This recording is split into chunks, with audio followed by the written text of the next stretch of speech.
Bonjour à tous et bienvenue sur la webconférence Aptiv Cyborg sur Sage Enterprise Intelligence, qu'on appelle aussi SEI.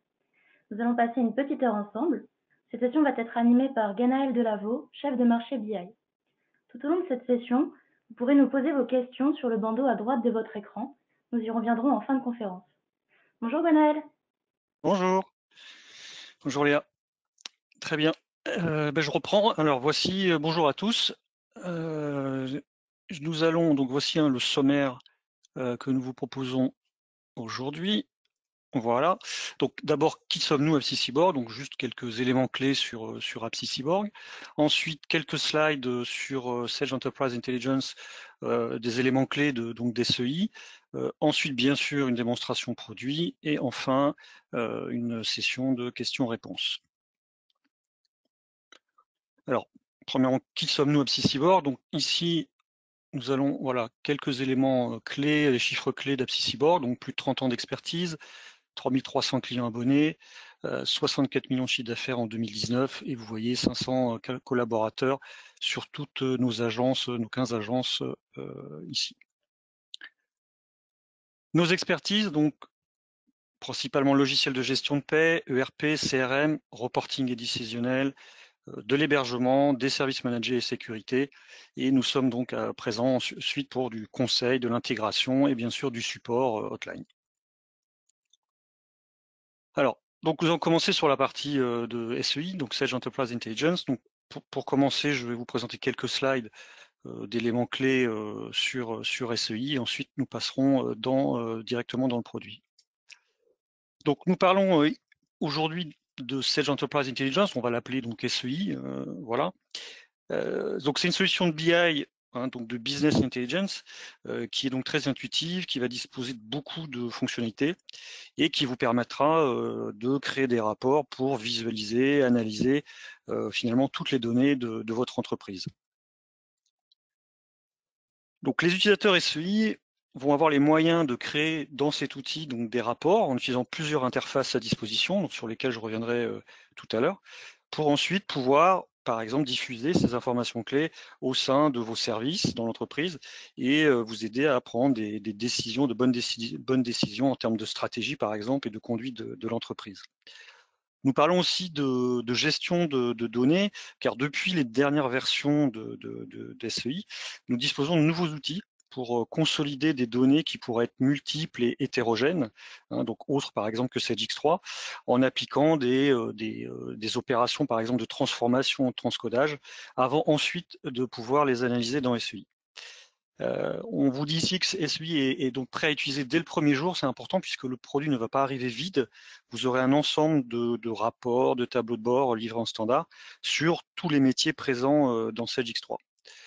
Vous allez aussi profiter, donc c'est un des points forts aussi de la solution, d'une intégration de tous ces objets SEI, donc des rapports, des tableaux de bord, dans Sage X3, c'est-à-dire que vous allez pouvoir les utiliser. Je vous montrerai juste après la partie slide la possibilité d'utiliser SEI dans Sage X3.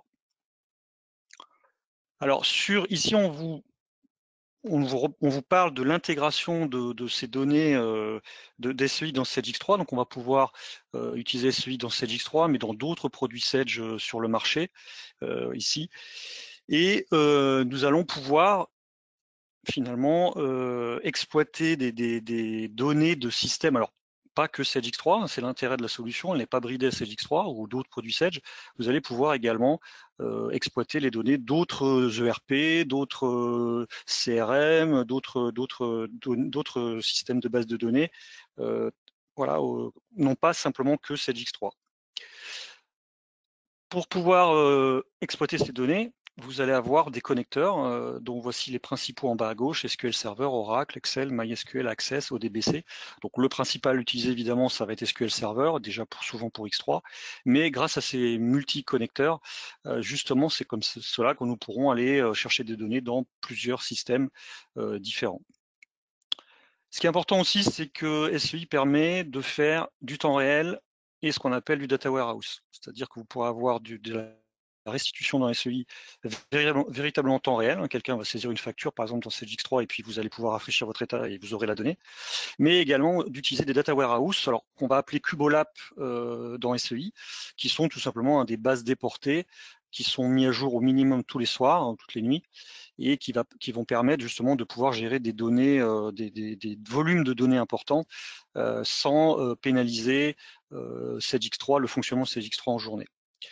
On parle ici aussi de Data 5 ETL, puisque donc depuis les dernières versions, nous avons la possibilité d'avoir de nouveaux connecteurs du type cloud, c'est-à-dire par exemple du Google Sheets, du Google Analytics, donc d'avoir vraiment une ouverture par rapport à SEI pour aller chercher des données, y compris dans du cloud.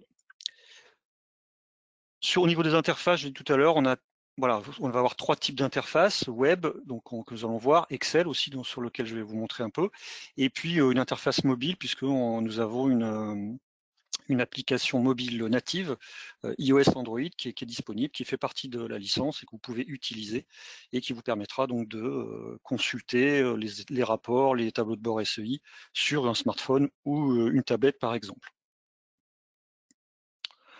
Là, un petit focus sur finalement ce nouveau module SEI Data 5 ETL qui est arrivé dernièrement, donc qui a 4 fonctions essentielles. Les 2 premières qui sont synchronisation, consolidation, qui sont donc des nouveaux connecteurs, comme je disais, disponibles, et la possibilité aussi de transformer les données. C'est-à-dire qu'on pourra non seulement ramener les données dans SEI, mais en plus les transformer, par exemple, via des tables de mapping, des fichiers, ça peut être des fichiers Excel de mapping qui vont permettre de transformer les codes, par exemple, si vous avez des référentiels différents, et finalement de traiter la donnée avant de l'exploiter dans SEI.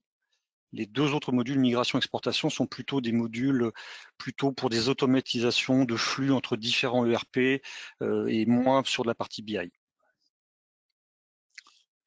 Alors, dans toujours cette dernière version qui est arrivée l'année dernière, on a aussi maintenant ce qu'on appelle des modèles de données universels, qui sont des nouveaux cubes OLAP et des nouveaux rapports, tableaux de bord, qui vont ne pas remplacer les actuels, ceux qui existaient, mais qui vont être additionnels, et en particulier sur 3 métiers, finance, vente et CRM, avec la possibilité, par exemple, sur la finance, ce qui est intéressant, de faire des agrégats de comptes, hein, des rubriques de comptes, de les gérer directement dans SEI et pas que dans CEDIX3, par exemple avec les pyramides de CEDIX3, mais on va pouvoir les gérer directement dans SEI et ainsi nous permettre de faire, par exemple, des rapports financiers type classique, hein, compte de résultats, bilan, BFR, état de trésorerie, etc. Donc voilà, vraiment intéressant de pouvoir créer ces regroupements de comptes dans SEI. Vous aurez des tableaux de bord qui vont être livrés évidemment avec. On a aussi sur la partie vente donc de ces nouveaux modèles de données universelles avec beaucoup d'indicateurs, hein, de KPI supplémentaires, comme les 12 derniers mois, des year to date, des choses comme ça. Et puis la possibilité de faire une saisie de prévision de chiffre d'affaires dans SEI aussi, directement. Donc de générer, de créer, de saisir vos prévisions de chiffre d'affaires dans SEI, et ensuite bien sûr de pouvoir comparer ces prévisions avec le réel qui viendrait de SageX3. On a également des tableaux de bord additionnels qui vont arriver sur cette partie-là. Et puis ensuite du CRM, aussi un peu avec des KPI, des analyses et des tableaux de bord qui vont être livrés en plus de ce qu'on avait avant. Ici, quelques chiffres clés. Alors, ce sont des chiffres qui datent de l'exercice 2019, hein, puisqu'on n'a pas encore les chiffres de l'année 2020. Donc voilà, SEI dans le monde, c'est environ 2000 clients, plus de 40 000 utilisateurs. Ce qui est intéressant, c'est qu'on voit que 3/4 des clients dans le monde utilisent SEI avec SageX3. Hein, puisque comme SEI n'est pas bridé à SageX3, comme je vous disais, on peut l'utiliser avec beaucoup de choses.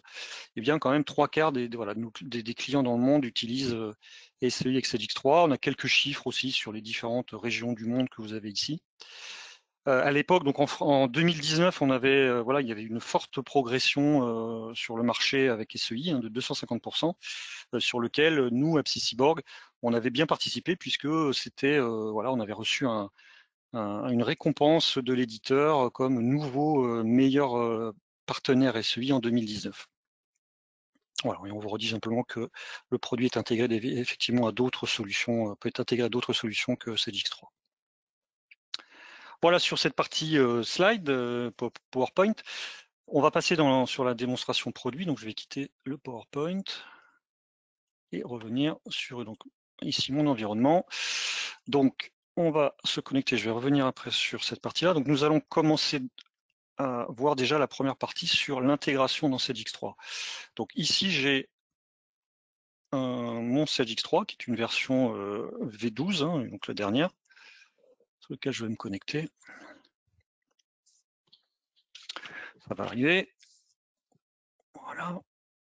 Voilà, donc là je suis sur SageX3 V12, donc vous, pour ceux qui connaissent, voilà, vous voyez, je vais avoir ici la liste des menus classiques de SageX3 V12. Je vais retrouver donc sur SageX3 ce qu'on appelle des pages d'accueil ici, qui souvent sont par métier, en tout cas, voilà, ici on voit administrateur, magasinier, responsable, etc. Donc on peut créer d'autres pages d'accueil. En standard, les pages d'accueil qui sont livrées vont vous présenter la plupart du temps soit ce qu'on appelle des processus, donc c'est-à-dire finalement on va prendre un autre un peu plus intéressant.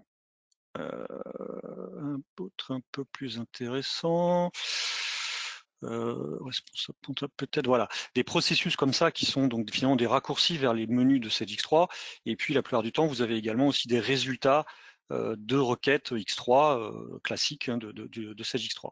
Donc là, ce qui est possible de faire avec SEI, c'est de créer une nouvelle page d'accueil, par exemple, ou une ou plusieurs hein, d'ailleurs, une ou plusieurs pages d'accueil, et donc à l'intérieur de mettre donc des onglets, différents onglets, et de pouvoir intégrer des objets d'SEI. Alors, exemple ici j'ai d'abord dans ce premier menu, dans Sage X3, intégré le menu principal de SEI. Donc ici, je vais pouvoir aller avec ma souris, naviguer par exemple dans les tableaux de bord, vente par exemple, et lancer ici un tableau de bord SEI directement sur Sage X3.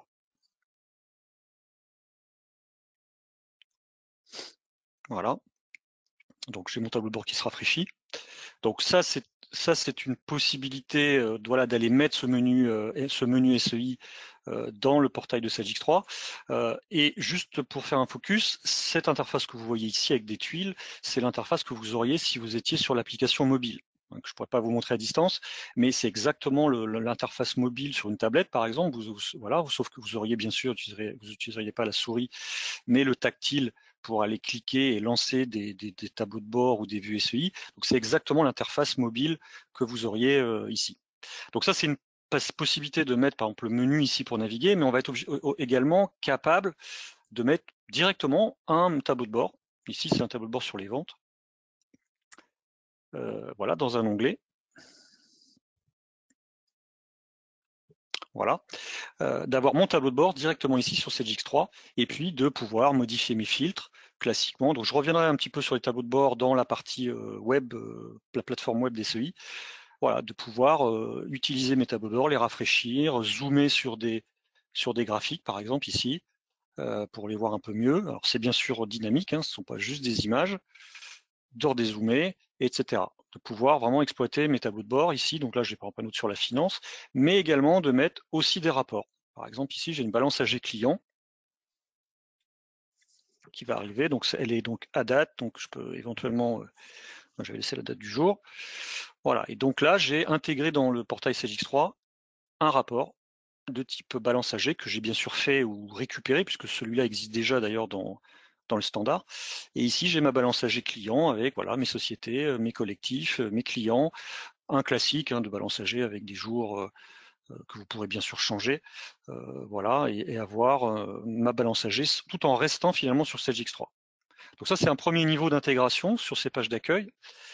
Deuxième niveau d'intégration, c'est d'aller, par exemple, dans la fiche produit de Sage X3, donc la fiche produit classique hein, de Sage X3 qui va arriver. La voici.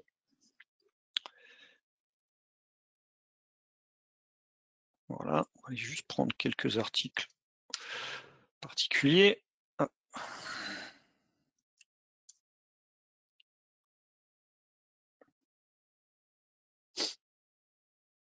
Voilà. Et donc l'intérêt ici, c'est quoi? C'est d'avoir ajouté deux onglets à cette fiche au classique X3 qui concernent des graphiques SEI qui ont été intégrés. Donc par exemple ici, on va y aller. Voilà, donc voici donc ce sont des graphiques qui ont été faits avant, bien sûr, dans SEI, et qui ensuite ont été intégrés sur la fiche article.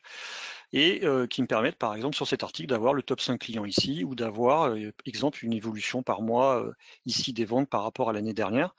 Donc ça, c'est voilà, c'est une possibilité ici. Et bien sûr, l'intérêt, c'est que si je change de produit, et bien sûr, les vignettes ici, les graphiques qui sont là, comme normalement, bien sûr, vous avez Sage X3 va rafraîchir les onglets standards de la fiche article, et bien vous allez avoir une mise à jour aussi, bien sûr, il va s'adapter et puis rafraîchir pour l'article que j'ai sélectionné. Donc ça, c'est le deuxième niveau d'intégration, voilà, qui est possible de faire.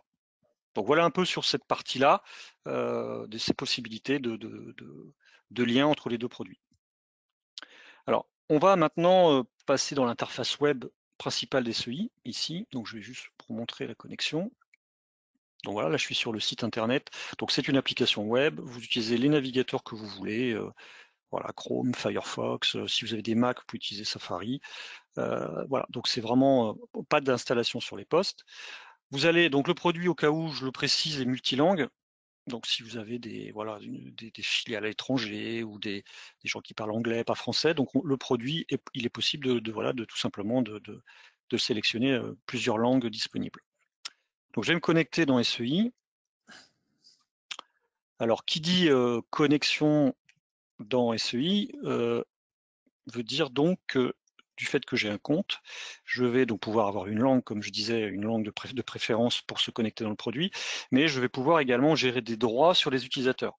C'est-à-dire que je vais pouvoir brider l'utilisateur sur les fonctions de DSEI, bien sûr, on appelle ça des rôles, et ce qui est intéressant, c'est qu'on va jusqu'à la donnée. C'est-à-dire que si vous voulez que certaines personnes n'aient pas, utilisateurs d'SEI, n'aient pas accès à des sociétés, accès qu'à certaines sections analytiques, ne puissent consulter que l'année en cours, mais pas l'année précédente, ou des choses comme ça, vous pouvez brider, grâce à la sécurité qui est dans SEI, hein, vous avez une administration sur cette partie-là, eh bien vous pourrez gérer cette sécurité au niveau des utilisateurs ou des groupes d'utilisateurs dans SEI.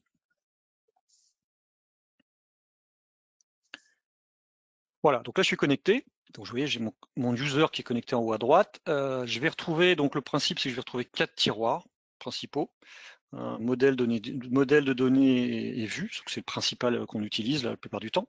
Les tableaux de bord, donc qui correspondent au tableau de bord un peu comme on a vu dans le portail partagé sur Sage X3. Des rapports qui sont d'autres objets qui permettent de mettre des logos, des titres pour faire des choses un peu plus jolies. Et puis ensuite les favoris qui tout simplement permettront de faire un clic droit sur un rapport pour qu'ensuite il soit dans vos favoris et qu'il soit accessible un peu plus facilement. Tout à l'heure, je vous disais que le produit n'arrive pas vite, donc ce que vous voyez ici, à part le répertoire Apsys Cyborg ici, tout ce que vous voyez, ce sont des choses qui sont déjà livrées. Donc vous allez avoir, comme j'expliquais tout à l'heure, des cubes-OLAP, donc des entrepôts de données standards qui sont livrés sur tous les métiers de Sage X3, achat, vente, stock, production, finance, immobilisation, CRM, affaires, hein, les nouveaux modules PJM, PJMS par exemple, nouveaux qui sont assez récents. Donc vous allez avoir vraiment et des rapports et des tableaux de bord qui vont être livrés en standard. Donc, le produit n'est pas vide, dès qu'on l'installe chez vous, finalement, même sans être formé encore ou chose de paramétrer, vous allez limite pouvoir venir directement, aller par exemple vente, analyse des factures, hop, double-cliquer et sortir tout de suite. Donc on peut avoir bien sûr des invites pour sélectionner auparavant au niveau de l'état, et puis sortir tout de suite des données de votre dossier X3 ou autre source, puisqu'on peut évidemment, comme je disais tout à l'heure, se connecter sur d'autres sources. Donc voilà, donc vraiment vous avez beaucoup de choses. Alors ce qui est intéressant, c'est que je disais tout à l'heure, vous avez des accès en temps réel et des accès sur les cubes-OLAP, c'est-à-dire finalement sur une base déportée qui rafraîchit tous les soirs. Donc ce que vous voyez là de vente jusqu'à guide de sélection, tout ça, ce sont des exemples, des états standards qui sont livrés en temps réel sur plusieurs domaines métiers, comme vous voyez, hein, finance, vente, achat, etc.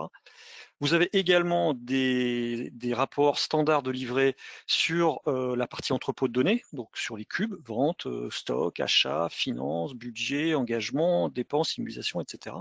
Donc tout ça, vous allez trouver, voilà, vous voyez ici des top 5 qui sont présents ici, top 5 des articles les plus vendus, par exemple. Donc là, on est plutôt sur des graphiques ici.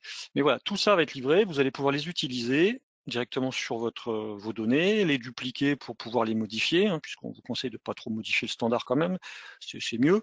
Voilà, vous allez pouvoir utiliser tout ça dès le produit installé et ne pas vous retrouver avec une feuille blanche finalement et dire voilà comment je fais. Voilà, donc ça c'est quand même très intéressant d'avoir tout ça en standard. Voilà, donc tout ça est ici. Sur les tableaux de bord, je reviendrai après dessus également. Dans le tiroir à tableau de bord, vous allez retrouver des tableaux de bord sur les ventes, sur la finance, sur les achats, sur les inventaires, les stocks, les comptes fournisseurs. Vous avez plein de choses de livrées en standard. Ce que je vous montrer juste là maintenant, c'est quand on fait un nouveau rapport SEI, vous allez voir qu'on a beaucoup de représentations disponibles différentes. Donc, on en a à peu près un peu plus d'une centaine lorsqu'on fait un nouveau rapport SEI. Donc, on va avoir donc des graphiques de type ici bar, vous voyez, donc horizontal, vertical, 100% ou pas 100%. On va avoir aussi des graphiques de type ligne, de type R, de courbe d'air, enfin voilà, plein de choses possibles ici. Des graphiques en secteur, bon évidemment on va retrouver le fameux camembert, hein, le donuts comme on dit un peu, c'est-à-dire l'anneau ici, des graphiques de type aussi entonnoir. Ensuite, très important, le rapport de type feuille de calcul, qui est celui qu'on utilise beaucoup évidemment, qui peut permettre de faire des tableaux un petit peu comme les tableaux croisés dynamiques sur lesquels on va revenir juste après. Des cartes vectorielles, donc il faut savoir que voilà, on a des cartes du monde, des cartes d'Europe, de continents, Afrique, de pays, ici, hein, Belgique, vous voyez, Autriche, Australie. Évidemment, on a la carte de France avec les départements, hein, donc les départements classiques, on va dire, unitaires, et aussi la carte de France par région, donc les grandes régions qui ont été ajoutées il y a quelques années, hein, comme les Hauts-de-France, la Nouvelle-Aquitaine, etc. Voilà, donc on a des cartes voilà, qui sont disponibles et qui vous permettront de voir, par exemple, une répartition du chiffre d'affaires, de la marge, je sais pas, sur ces cartes-là. Je reviendrai tout à l'heure aussi sur les cartes vectorielles pour vous montrer un exemple. Du divers, donc là on va retrouver des choses, des jauges, donc ça c'est très graphique avec des aiguilles et de voir voilà pour avoir ce genre de graphique, des indicateurs, des KPI, hein, en français des indicateurs de performance clés qui vont permettre, en gros c'est un titre et un indicateur, par exemple chiffre d'affaires du jour 3 millions. Donc ça c'est très utilisé dans les tableaux de bord évidemment. Qu'est-ce qu'on a d'autre? Des nuages de points, voilà, avec des bulles ou des points. Des graphiques de type combiné. Alors ça, c'est très utile pour pouvoir ajouter sur le même graphique plusieurs mesures, hein, un chiffre d'affaires, une marge, un taux de marge, présentés de façon différente, histogramme, R et autre chose. Voilà, donc ça, c'est assez utilisé aussi. Du financier, voilà, bon, un petit peu moins, mais utilisé aussi, cascade ici. Des graphiques polaires, et des graphiques de type radar. Donc vous voyez quand même de quoi faire, hein, pour faire ces représentations dans SEI. Donc tout ça est au choix et ensuite on décide évidemment sur ce qu'on veut faire au départ quand on crée un rapport SEI. Alors, si on revient un petit peu sur la feuille de calcul, donc je vais juste vous montrer un peu à quoi ça ressemble. C'est celui qui est donc très utilisé pour faire des tableaux, voilà, des rapports de type tableau. Donc exemple ici, voilà, j'ai un rapport qui va me présenter donc les représentants ici, avec à l'intérieur des clients facturés. Donc si je déplie, comme vous voyez, voilà, je vais pouvoir déplier le niveau. Donc ici, on a mis ce qu'on appelle des dimensions regroupement. Donc moi, j'ai voulu mettre d'abord le représentant et ensuite le client facturé. Donc c'est pour ça que vous voyez que je déplie et je replie les différents niveaux. Donc le nombre de niveaux, évidemment, était limité. Voilà. Donc je vais mettre ici donc mes dimensions de regroupement. Et puis en colonne, j'ai mis par exemple ici donc du chiffre d'affaires en devise référentielle. Alors bien sûr, on gère les différentes devises, devises de comptabilité, devises de transaction, USD, CHF, GBP, etc. Et puis éventuellement une devise de reporting si vous vouliez gérer une autre devise dans SEI. Et puis ici, j'ai rajouté la marge qu'on voit ici, donc chiffre d'affaires et marge facturé sur le facturé. Donc voilà un petit peu un exemple ici de ce que ça représente avec un total en bas ici. Donc ensuite, comment ça fonctionne? Si je veux ajouter des champs ici, je veux rajouter des données. Donc vous avez à droite, tout à droite, ici un petit bouton, une sorte d'engrenage. Pardon, ici, dimension mesure, pardon. Hop, voilà. Et là, vous allez retrouver donc trois types de champs, dimension, description, mesure. Dimensions, donc les dimensions, c'est ce qu'on appelle un peu des axes d'analyse, donc qui vont être des champs qu'on va être capable justement par exemple, de mettre en regroupement pour avoir des mesures, des montants regroupés sur ces dimensions d'analyse. Donc voilà, les dimensions, c'est voilà, article, client, société, site. Vous avez bien sûr des dimensions de type temps, année, trimestre, mois et semaine, par exemple, section analytique. Après, bien sûr, ça dépend sur quel métier vous allez travailler dans SEI, si c'est des achats, des ventes, de la comptabilité, de la production, du stock. Automatiquement, bien sûr, les champs pourront être différents. Certains seront transverses. Par exemple, la société, bien sûr, elle est commune à tous les modules de CEDIX3. Donc ça, vous retrouverez forcément le code société ici, bien sûr, partout. D'accord. Donc voilà, ça ce sont les dimensions. Les descriptions, ce sont des libellés des dimensions.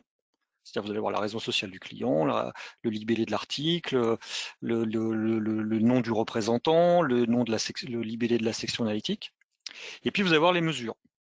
Les mesures, ça va être tout simplement des champs de type plutôt qu'on peut sommer, qu'on peut calculer. Donc voilà, là je suis sur des ventes, donc ça va plutôt être du chiffre d'affaires, de la marge, du taux de marge. Sur les factures, les commandes, les BL, les retours. Voilà, donc ça, ce sont des mesures. Ici, on a même également des années courantes pour gérer du N-1, des évolutions. Voilà, donc ça, ce sont les mesures. Ce sont les trois types de champs que vous allez avoir à disposition. Et le principe, tout simplement, c'est que je vais glisser-déposer des champs ici sur ma partie ici de mon en-tête. Donc, exemple, je veux, avant mon représentant, avoir le niveau société juste avant, eh bien, je vais aller dans les dimensions. Alors, vous pouvez chercher, bien sûr, en plus, si vous ne savez pas où se trouve voilà, le champ société, et je vais glisser-déposer. Donc, je clique le champ, je l'emmène jusque-là, et je le mets devant le représentant. Voilà. Et donc, ce qui s'est passé, c'est que tout simplement, alors là, je suis sur le dossier de démonstration de Sedge. J'ai par exemple les deux sociétés françaises, FR10 et FR20, qui sont là. Et si je déplie ma société, je retrouve mon deuxième niveau qui est maintenant le représentant. Ici, je redéplie mon représentant, je vais avoir mon troisième niveau qui est le client facturé. Donc, c'est juste ça, de glisser les champs qui vous intéressent dans les différentes, dans l'entête de mon rapport ici. Par exemple, ici, sur du regroupement. Bien sûr, si vous me dites non, je veux d'abord le représentant et ensuite la société, eh bien, je vais glisser, déposer le champ, tout simplement, et je lâche ici. Et je vais avoir le contraire, je vais avoir le représentant, FR251, mes sociétés à l'intérieur, et toujours mes clients facturés à l'intérieur. D'accord. Donc là, je déplie avec le clic de la souris, mais vous pouvez évidemment, avec des clics droits, tout développer. Voilà, là, j'ai tout développé le premier niveau, tout développé le deuxième, etc., etc. D'accord. Donc voilà un peu comment fonctionne cette partie de feuille de calcul SEI. Après, vous allez me dire, mais pivot, c'est quoi le pivot? Alors le pivot, c'est quelque chose qui va permettre, je vais revenir sur pourquoi pas, où je vais mettre représentant comme j'étais tout à l'heure. Donc je vais rechercher mon représentant qui va être dans général. Voilà, on gère, par exemple, vous voyez, on gère les deux niveaux de représentant qui va bien dans X3. Je remets mon représentant. Voilà, comme ça, je vais revoir ici. Donc le pivot, ça va permettre d'éclater les mesures, donc là c'est chiffre d'affaires et marge, sur une dimension, n'importe laquelle. Donc ça peut être une dimension de temps, l'année, le trimestre, mais ça peut être très bien dire, je veux éclater ça par représentant, par exemple je ne le mettrai pas ici, mais je le mettrai plutôt en colonne finalement, par section analytique, par ce que vous voulez. Donc là par exemple, moi je vais vous le présenter sur l'année, parce que vous voyez que pour l'instant j'ai aucun filtre d'année là. Je vais prendre l'année, je vais faire un glisser-déposer, je vais le lâcher sur le pivot. Donc qu'est-ce qui va se passer? Bien, vous voyez que tout à l'heure, j'avais donc mon chiffre d'affaires, ma marge qui était unitaire, qui était globalisée. Et bien maintenant, du fait d'avoir mis l'année, maintenant, vous voyez ici que j'ai mon année qui a été éclatée, enfin qui a déjà été présentée et qui a éclaté mes mesures par année, tout simplement. Si vous me dites oui, c'est bien, mais je veux aussi le trimestre, eh bien je vais retourner toujours ici. Je vais prendre le trimestre et je vais le mettre à côté parce que bien sûr, on est multi-pivot, comme on était multi-regroupement. Voilà, donc qu'est-ce qui s'est passé? Vous voyez 2019, T1, T2, T3, T4, etc. 2020, T1, D2, T3, T4, etc. Donc voilà ce que c'est le pivot, c'est voilà, éclater ces mesures sur des dimensions quelconques ici et de, vous voyez, faire rapidement ce genre de présentation ici. Petit focus sur les filtres, puisque bon, Pour l'instant, j'ai aucun filtre, par exemple, donc évidemment, en BI, les filtres, c'est essentiel. J'ai juste un filtre où je vais enlever le représentant quand il est vide, puisque dans le dossier de démonstration, il y a des clients non affectés à des représentants, et j'aurais eu une première ligne représentant vide. Donc, les filtres, il y a plusieurs façons de faire. La première façon assez simple de faire, c'est de cliquer sur une donnée, voir plusieurs données qui ne se suivent pas grâce à la touche contrôle, comme ça, touche contrôle appuyée. Et puis sur cette petite barre qui est apparue, je vais faire ajouter au filtre. Résultat en bas, vous avez représentant un code dans, et vous avez les valeurs que j'ai sélectionnées, c'est-à-dire 200, voilà, 251, 252 et 102. Et vous voyez effectivement que ma liste a été filtrée automatiquement. Enlever le filtre, tout simplement, je peux aller le modifier évidemment, je supprime mon filtre et je reviens sur ce que j'avais. Ça, c'est la première façon de faire. Deuxième façon de faire, c'est d'utiliser ce qu'on appelle les guides de sélection, qui sont des listes déroulantes, un petit peu comme si j'étais dans X3. Sur cette partie en tête là, c'est-à-dire par exemple sur le représentant, je vais faire un clic droit, afficher les guides de sélection. Et là, je suis un peu comme dans Sage X3, comme je vous disais, je retrouve ma liste des représentants. Et puis, à l'identique, j'en prends plusieurs avec ma touche contrôle, j'en sélectionne, je fais confirmer. Et voilà, je vais avoir mon filtre. Alors j'en ai un en moins puisque je suppose que j'ai pas de données sans doute. Et j'ai filtré, donc voilà, le filtre s'est mis automatiquement en bas sur ce que j'avais sélectionné. Troisième façon de faire des filtres, qui est la plus complexe mais la plus puissante, c'est de passer par en bas à droite ici, donc ça c'est la barre de filtre que vous voyez en bas, et puis d'aller ici dans le plus, ajouter un nouveau filtre. Et là vous allez avoir un éditeur de filtres avancé qui va vous permettre de faire des filtres avec des ou, des parenthèses, voilà, de faire vraiment un peu tout ce que vous voulez. Vous avez accès à l'ensemble des champs disponibles. Alors je dis bien disponibles, pas les champs qui sont sur l'état seulement, hein, où j'ai que représentants et clients finalement. Là, j'ai bien accès à tout, c'est-à-dire, je peux même mettre un filtre semaine alors que j'ai pas mis la semaine dans mon état, hein. Donc j'ai vraiment accès à tous les champs mis à disposition dans cet exemple sur les ventes, et je vais pouvoir, par exemple, voilà, mettre la société code. J'ai bien sûr des opérateurs multiples, contient, ne contient pas, des buts de part, enfin voilà, on a vraiment de quoi faire. Et puis soit je tape la valeur, soit une fois de plus, je peux avoir les listes déroulantes et dire je veux telle société, tel représentant, telle section analytique, voilà. Et puis voilà, je peux faire donc des filtres assez complexes ici dans cette partie-là. Donc voilà un petit peu sur cette partie filtre. Alors après, vous allez faire bien sûr beaucoup de choses. Je ne vais pas avoir le temps dans cette petite heure de tout vous montrer. Vous avez un engrenage. Tout à l'heure, je me suis trompé, c'était plutôt voilà pour ça, où je vais pouvoir changer plein de choses. Le thème, voilà, vous avez des thèmes qui vont vous changer les couleurs. Oula, donc on va pas prendre celui-là, hein, voilà. Des thèmes à choisir ici. Ensuite, vous allez pouvoir changer des couleurs, voilà, donc sur les en-têtes de colonne, mettre en gras, en italique, changer les couleurs de police, masquer, pourquoi pas, cacher l'en-tête si vous le souhaitiez, pourquoi pas.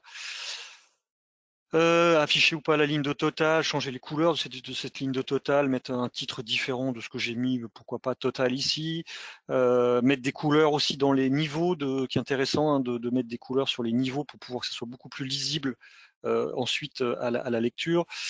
Voilà, bon, rafraîchir automatiquement, ça n'est pas forcément intéressant. Voilà, donc là, je vais pouvoir faire beaucoup de choses. Par exemple, donc un autre exemple de ce qu'on peut faire qui est assez sympathique, c'est de mettre des présentations conditionnelles. Présentations conditionnelles qui vont permettre voilà, de mettre des petits indicateurs visuels voilà, pour orienter rapidement la personne où ça va pas. Hein, exemple ici, vous avez un chiffre d'affaires N, un chiffre d'affaires N-1, une évolution du chiffre d'affaires entre les deux. Et puis moi, j'ai décidé d'aller dire, quand le chiffre d'affaires N, enfin quand le chiffre d'affaires N est supérieur à N-1, je mets une petite flèche verte. Quand il est inférieur, vous voyez ici, j'ai 24 millions sur N-1, que j'ai que 22 millions sur N, eh bien, je vais mettre, non, c'est pas bon, on va dire que l'évolution, quelque part, n'est pas bonne. Et puis quand c'est le même montant, comme ici, je mets une petite flèche pour dire c'est du constant. Voilà.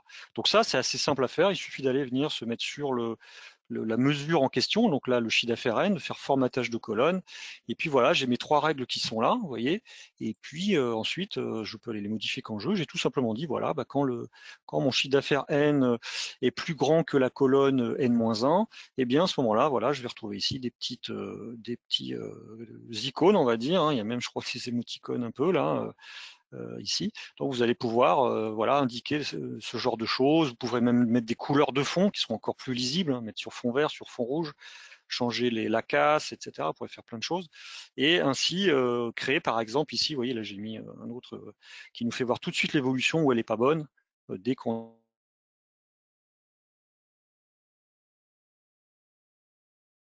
partager la donnée. Donc lorsqu'on a par exemple un rapport de ce type-là, je reviens sur celui de tout à l'heure, que je vais déplier pour voir le deuxième niveau, voilà. Eh bien, vous avez ici un bouton partager, partage, qui va vous permettre d'exporter de SEI vers des types de sorties. Donc bien sûr, les deux plus courantes vont être PDF et Excel. Bon, même si on a du CSV, HTML, etc. Donc par exemple, si je veux sortir ça en Excel, je vais sélectionner Excel, je vais faire confirmer. C'est déjà fait, donc il n'y a plus qu'à télécharger donc dans le navigateur. Donc moi, mon navigateur me représente le téléchargement ici. Vous avez d'autres navigateurs, quelquefois c'est en haut, hein, ça dépend après. Moi, il est ici, donc je vais cliquer dessus et je vais l'ouvrir. Voilà, donc et je vais avoir mon export finalement de mon rapport SEI dans Excel. Voilà, donc ici j'ai le nom, on reprend le nom du rapport, les filtres présents, et puis vous voyez, je retrouve mon niveau représentant avec mon total, mon niveau inférieur qui était les clients facturés, que je retrouve ici, jusqu'au total en bas. Voilà. Donc c'est quand même assez propre, ça sort, voilà, c'est bien sûr tagué hein, comme du numérique, vous pouvez faire des calculs après, hein, c'est pas juste une image ou quelque chose comme ça, vraiment je peux faire ce que je veux, supprimer, enfin voilà, j'ai vraiment, voilà, c'est vraiment disponible pour après retravailler finalement dans Excel.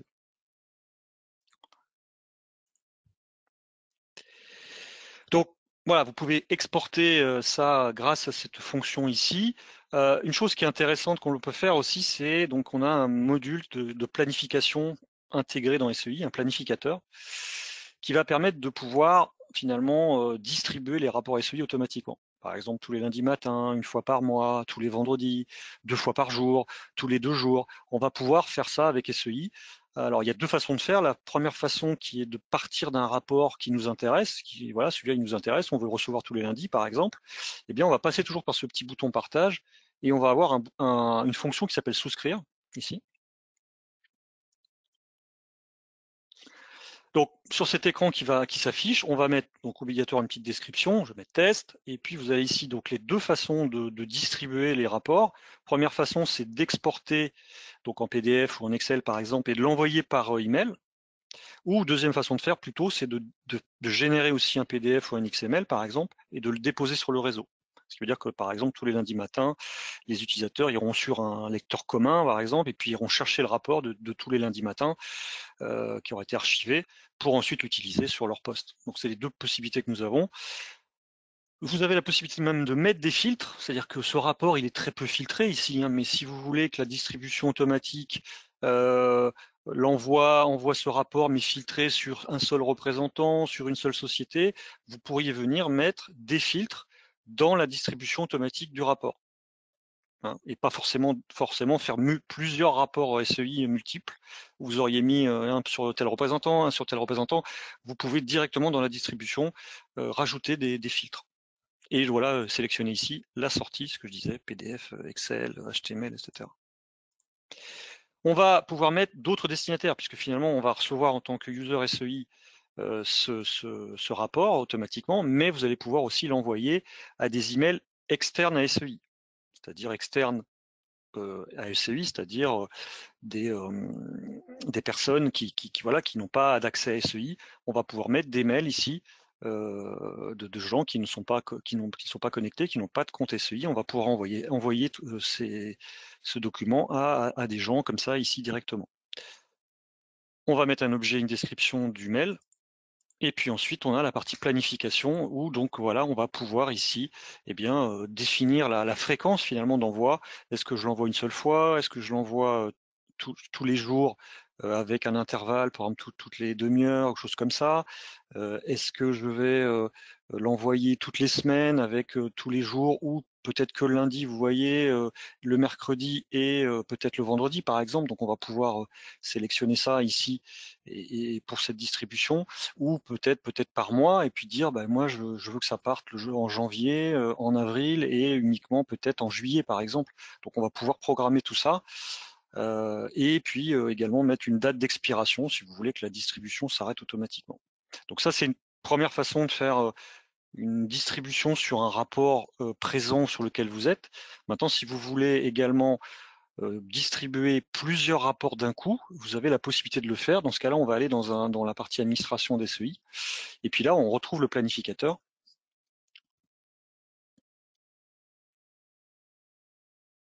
Il va arriver. Voilà. Et ici, on peut créer une distribution également. L'avantage ici, c'est qu'on va pouvoir, dans Vue Web, ici, sélectionner plusieurs vues, plusieurs rapports. Autant tout à l'heure, on était sur un et on ne publiait que celui-là. Et bien là, je vais pouvoir sélectionner toutes les vues qui m'intéressent des SEI qui sont présentes, que j'ai fait, que j'ai créées, toutes les sélectionner. Et puis ensuite, donc, toujours définir le format, PDF, Excel ici, mettre aussi des filtres, comme on a vu tout à l'heure. L'avantage là, c'est qu'on peut donc en sélectionner plusieurs. On va pouvoir éventuellement même faire de la consolidation si on fait du PDF, consolider un rapport final avec une page de couverture, une table des matières. Donc ça, c'est surtout quand on fait évidemment du PDF. On va sélectionner les utilisateurs qui vont recevoir cette distribution automatique, donc les utilisateurs SEI qui sont créés, qui apparaîtraient ici. Et puis plus évidemment, encore une fois, des utilisateurs externes hein, de l'entreprise, mais qui n'ont pas de compte SEI ou hors entreprise. On pourrait même mettre des conditions, ce qui est aussi, peut être intéressant, des conditions d'envoi, c'est-à-dire par exemple si le rapport, on a des stocks, si les stocks sont négatifs, je vais envoyer le rapport. Si les stocks sont positifs, je l'envoie pas. Ça me permet d'avoir une alerte comme ça. Email, je vais remettre objet description, toujours pareil, hein, même système que sur la distribution unitaire. Et puis on retrouve la fréquence ici, exactement pareil que tout à l'heure, pour pouvoir paramétrer sa distribution automatique. Dans ce menu ici planificateur, vous retrouvez toutes vos planifications, donc vous pourrez venir les modifier, les relancer éventuellement, vérifier si elles se sont bien passées, quelle sera la prochaine date d'exécution, forcer aussi également forcer forcer comment je vais appeler ça, forcer hop, pardon. Oui, lancer la distribution voilà, en mode forcé et pas attendre que c'est tous les lundis, par exemple. Donc ici, vous pourrez aussi forcer cette planification. Voilà, donc ça, c'était sur la partie, hop, voilà, sur cette partie-là. Ensuite, j'ai parlé de cartes vectorielles tout à l'heure, donc rapidement, un petit focus sur les cartes vectorielles. Donc j'ai ici une carte normalement de France, carte vectorielle, donc à quoi ça ressemble? En voici une. Voilà, donc ici c'est la carte de France, donc carte vectorielle, je peux zoomer, hein, donc c'est bien vectoriel, c'est-à-dire que si je veux aller zoomer sur l'île de France par exemple, ici je peux aller zoomer et revenir. Et donc sur cette carte, je vais pouvoir mettre donc par exemple ici j'ai un chiffre d'affaires en termes de mesures analysées, et donc par les couleurs, je peux voir où j'ai plus de chiffre d'affaires finalement que dans d'autres départements, grâce à, cette carte vectorielle. Donc je vais pouvoir voilà, analyser mon chiffre d'affaires par département ici, voilà, et avoir ces informations ici. Donc voilà un petit peu voilà, un peu la carte vectorielle ici. Je vais revenir, donc voilà, j'ai aussi une carte d'Europe, pourquoi pas, ici aussi. Voilà, je peux zoomer aussi et aller sur ma carte et voir mes niveaux de chiffre d'affaires ou de marge ou de taux de marge. Ce qui est intéressant aussi sur ces cartes vectorielles, c'est de pouvoir aussi partir de cette carte vectorielle pour aller vers une autre vue SEI. Par exemple, ici dans la Loire-Atlantique, le 44, j'ai 3 177 000 de chiffre d'affaires. Eh bien, je vais pouvoir cliquer, faire un lien vers, et finalement faire un lien vers une autre vue SEI. C'est-à-dire qu'une vue qui sera plutôt peut-être en feuille de calcul pour pouvoir justifier ce 3 millions ici. Donc ça va arriver, c'est juste ma machine virtuelle qui a un petit peu de mal. Allez. Voilà, et puis je vais dire, ben moi je veux voir un top 10 produits images sur ces 3 millions et quelques. Donc ça permet aussi de voir qu'on peut aussi mettre des images. Voilà, et je retrouve mes 3 millions ici de ma carte vectorielle, et puis voilà, je les retrouve avec par exemple des images qui correspondent aux articles, sachant que c'est un palmarès ici, un palmarès produit finalement, ici. Donc voilà, donc vraiment intéressant de partir aussi par exemple, on peut partir d'un graphique vers une feuille de calcul, par exemple.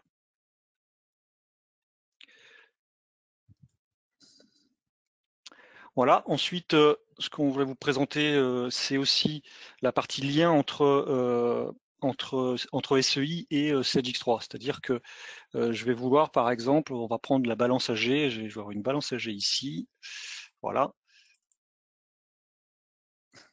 Donc qui est la balance AG standard hein, qui est livrée, je l'ai juste un petit peu arrangée au niveau esthétique, mais sinon elle existe déjà et elle est livrée.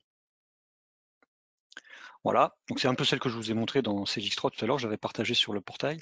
Donc voilà, donc ce que je voulais vous montrer, c'est qu'on va avoir des liens entre les deux produits. C'est-à-dire que si je prends par exemple ce client-là, eh bien on voit que j'ai ici les numéros de pièces, ici les numéros de facture. Eh bien je vais pouvoir cliquer ici, voilà, sélectionner le numéro de ma pièce comptable, et puis de faire un lien vers.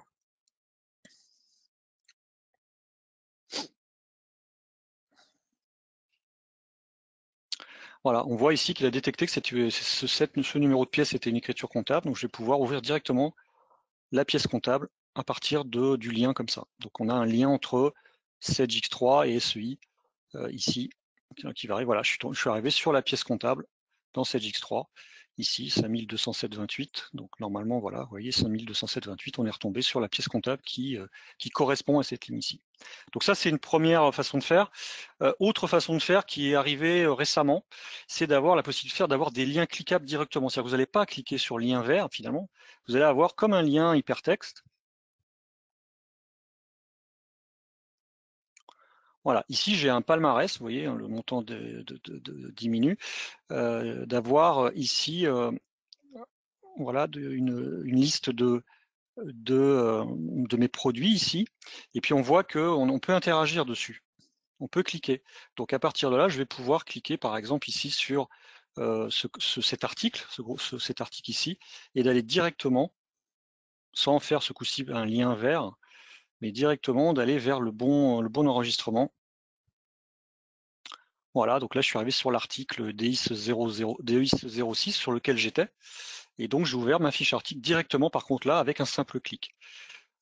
C'est exactement le même système. Par exemple, ici, j'ai rajouté en dessous de l'article finalement les numéros de facture. Vous voyez qu'ils sont pareils en bleu un peu parce que c'est un lien hypertexte. Eh bien, je peux cliquer directement pour aller ouvrir ici la facture.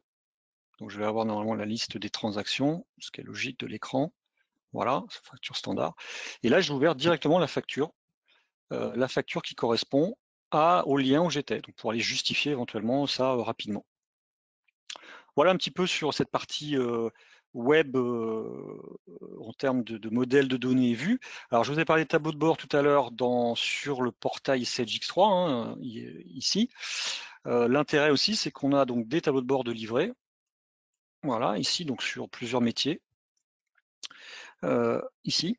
Et donc, on va pouvoir, par exemple, donc si je prends, donc vous avez, voilà, je peux double-cliquer dessus juste pour vous montrer.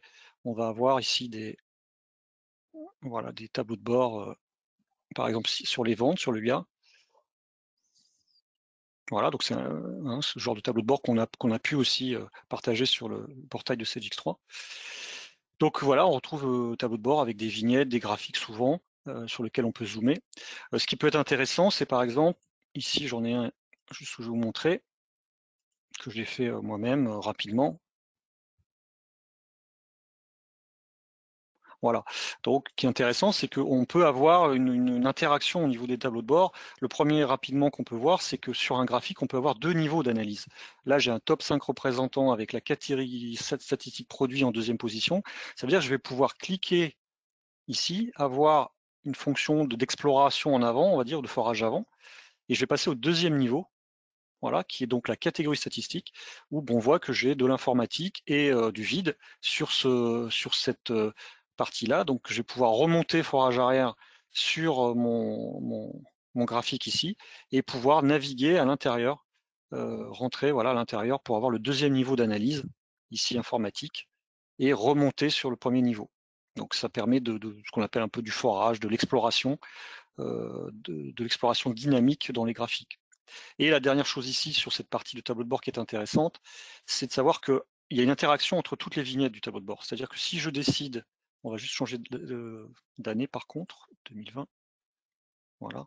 Et ce qui peut être intéressant, c'est par exemple, je vais pouvoir dire, sur cette carte, si je sélectionne avec la touche contrôle le 33, le 44 et le 72, je vais dire ajouter au filtre. Eh bien, mon tableau de bord va être filtré, vous voyez en bas à gauche, sur les 3 départements que j'ai sélectionnés, mais non seulement, bien sûr, la carte ici, et donc on voit ici les 3 que j'ai sélectionnés, mais les vignettes, enfin les graphiques associés ici, ont été également touchés par ce filtre. Et là maintenant, eh bien, j'ai le top 5 représentants, le top 5 produits, le top 10 clients pour les départements que j'ai sélectionnés en bas uniquement. Si j'enlève mon filtre, vous voyez, mes graphiques vont se recalculer. Et là, je repasse sur un tableau de bord non filtré à part l'année ici. Voilà sur un peu sur cette partie-là. Je regarde le temps qui me reste. Une dernière petite chose sur la partie add-in Excel, qui est donc un autre type d'interface ici. Donc je vais rentrer dans Excel. Donc là, l'intérêt de cette add-in Excel, c'est la possibilité d'utiliser SEI dans Excel, qui donc va vous amener de la souplesse, de la flexibilité pour faire des rapports. Donc je rentre dans Excel, et voilà. J'ai évidemment avant installé un petit add-in Excel, hein, donc quelque chose qu'on installe sur le poste client, et qui vous permet d'avoir ici un nouvel onglet dans Excel, qui s'appelle Complément, avec des fonctions de SEI à l'intérieur, ici, et puis pour pouvoir travailler ces choses-là. Donc le résultat, c'est quoi? Qu'est-ce qu'on peut faire avec ça? Eh bien, rapidement ici, donc il y a plusieurs fonctionnalités, je ne pourrais pas toutes vous les montrer dans cet add-in Excel. Voilà, ici. Donc déjà, puisqu'on utilise SEI finalement dans Excel, il va falloir se connecter. Donc on va se connecter ici finalement dans SEI, dans Excel. Donc il faut un compte, bien sûr. Alors après, il y a des comptes full, des comptes viewer qui sont moins chers. Donc un compte moins cher, juste pour rafraîchir rafraîchir le rapport suffirait. Donc là, il est en train de se connecter à SEI dans Excel.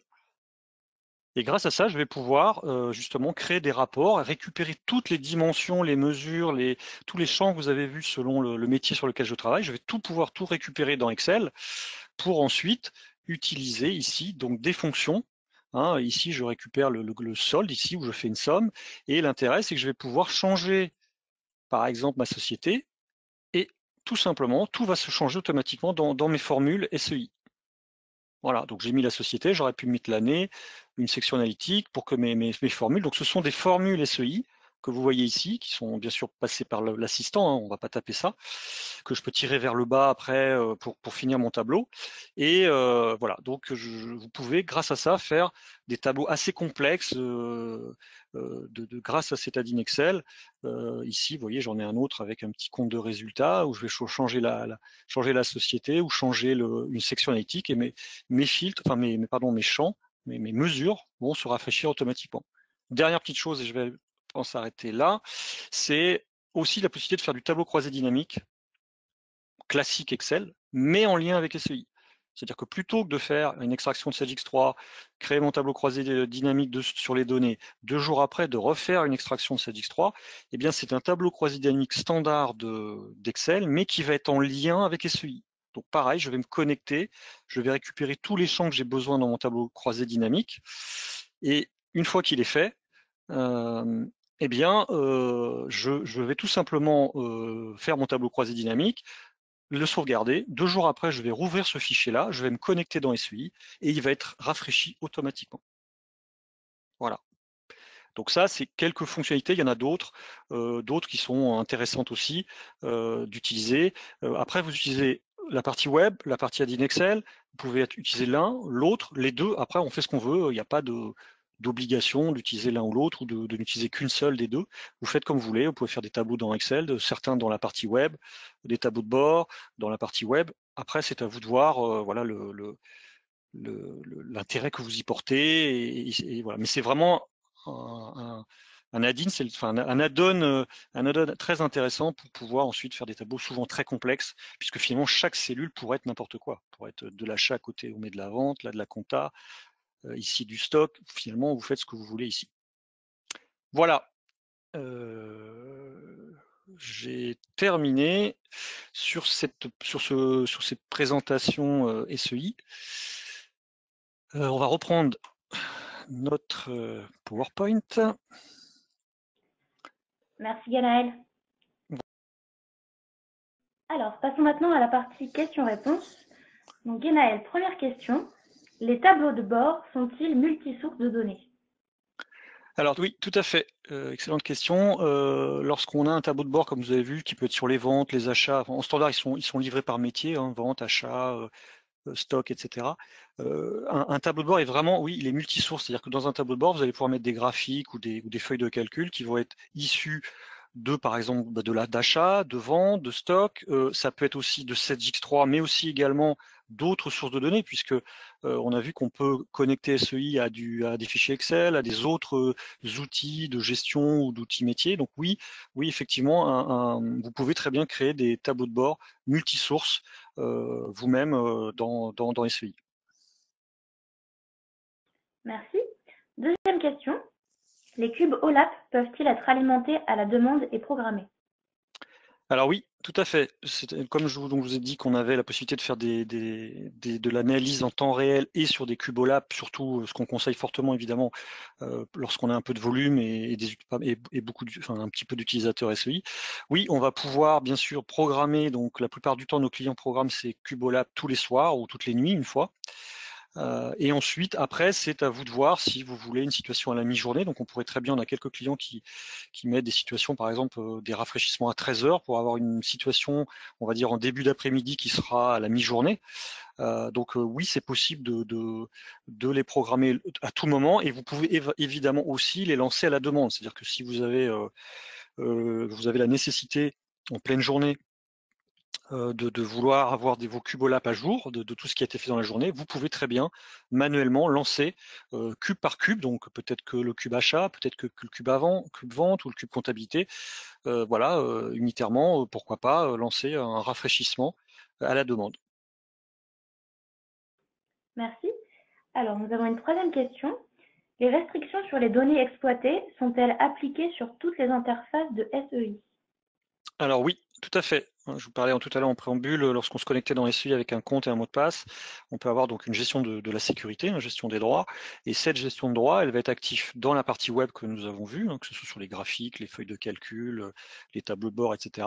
Elle va être également tout à fait active sur la partie add-in Excel. C'est-à-dire que quelqu'un va se connecter dans un fichier Excel fait avec SEI, il va vouloir rafraîchir par exemple un tableau croisé dynamique, eh bien, il verra probablement, il peut être filtré grâce à la gestion de droit pour, par exemple, vous avez un tableau croisé dynamique sur les représentants, avec tous les représentants, avec le chiffre d'affaires et la marge, eh bien, il peut très bien ne voir que sa ligne, tout simplement grâce à la gestion de droit que vous allez mettre en place. Merci. Autre question. Comment fonctionne le principe de licence? Alors, le principe de licence, c'est donc vous avez une partie licence serveur, hein, c'est-à-dire que vous allez avoir des modules finalement que vous allez acheter. Donc il y a un module de base et puis des options que vous pouvez sélectionner. Donc ça, c'est la partie serveur. Et ensuite, vous avez la partie utilisateur. Vous avez donc, j'en ai parlé rapidement à un moment donné, vous avez deux types d'utilisateurs dans SEI. Vous avez ceux qu'on appelle des full, c'est-à-dire finalement des utilisateurs qui ont le droit de tout faire dans SEI, hors bien sûr bridage, hein, si on les bride après, mais ils ont le droit de tout faire, de créer, de supprimer et tout ça. Et puis vous avez un autre type d'utilisateur qui est en moyenne 2 fois moins cher et qui permet, lui, qu'on appelle un viewer, hein, et qui va dans lui avoir uniquement la possibilité de rafraîchir les rapports, alors que ce soit du LADIN Excel, du web, et donc il va pouvoir que rafraîchir. Il pourra quand même modifier le rapport, les filtres, ce qu'on met en colonne, etc. Mais au moment d'enregistrer, il ne pourra pas enregistrer. C'est ça la limite du viewer ici. Et donc voilà, donc ça c'est ensuite vous déterminez, il y a des fourchettes, hein, un peu comme dans CGX3, des fourchettes de 1 à 4, je crois que c'est de 1 à 5, 5 à 10, etc., avec des prix en face. Et vous sélectionnez voilà, Ensuite, on définit le nombre d'utilisateurs que vous avez besoin, les modules que vous avez besoin sur SEI. Et puis, voilà un petit peu comment fonctionne la partie licence de SEI. Alors, nous avons une autre question. Lorsqu'un utilisateur se connecte sur SEI via la page d'accueil Sage X3, est-ce que cela prend une licence? Tout à fait. Et oui, ce sont deux produits quelque part séparés, même s'ils sont fortement intégrés, comme vous avez vu. Lorsque j'allais sur le portail Sage X3 pour consulter un tableau de bord, je consomme effectivement une licence SEI. Après, ça pourrait être une licence Viewer, donc qui est beaucoup moins chère que la licence Full, par exemple. Elle serait suffisante. Il serait suffisant d'avoir cette licence Viewer pour finalement voir les tableaux de bord sur le portail Sage X3. Mais effectivement, ça consomme une licence. Merci Guénaël, c'était la dernière question. OK. Merci à tous de nous avoir suivis. Vous pouvez retrouver les sujets de nos prochaines conférences web directement sur notre site apsiciborg.com. Je vous souhaite une bonne journée et je vous dis à bientôt. Merci, au revoir.